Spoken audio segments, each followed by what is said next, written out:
1 वाटी पोहे, 1 वाटी भाजलेली चणा डाळ मिक्सरमध्ये बारीक वाटून घ्यायची आहे। पसरट भांड्यामध्ये हे पीठ घेऊन त्यामध्ये 1.5 वाटी तांदळाचं पीठ टाकूया। लाल तिखट, हळद, धना पावडर, जिरा पावडर, तीळ, हिंग, ओवा क्रश करून टाकला, मीठ चवीप्रमाणे। सर्व मिश्रण छान एकत्र करायचं आहे। त्यामध्ये अर्धी वाटी गरम तेल, कडकडीत तेलाचं मोहन टाकायचं आहे।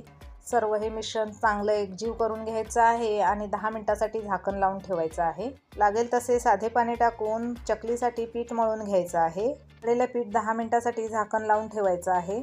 चकलीच्या साच्याला आतून अशा पद्धतीने थोडेसे तेल लावून त्यामध्ये बसेल एवढं पिठाचे मिश्रण भरून घ्यायचं आहे आणि अशा पद्धतीने चकल्या पाडून घ्यायच्या आहेत। अशा पद्धतीने बनवलेल्या चकल्या खूपच कुरकुरीत आणि खमंग होतात, नक्की करून पहा। तेल गरम झालेले आहे, त्यामध्ये बसतील एवढे आता चकल्या सोडून घेऊया आणि त्या खमंग अशा परतून तळून घेऊया। अशा पद्धतीने बनवलेल्या चकल्या खूपच चविष्ट आणि खमंग होतात, नक्की करून पहा।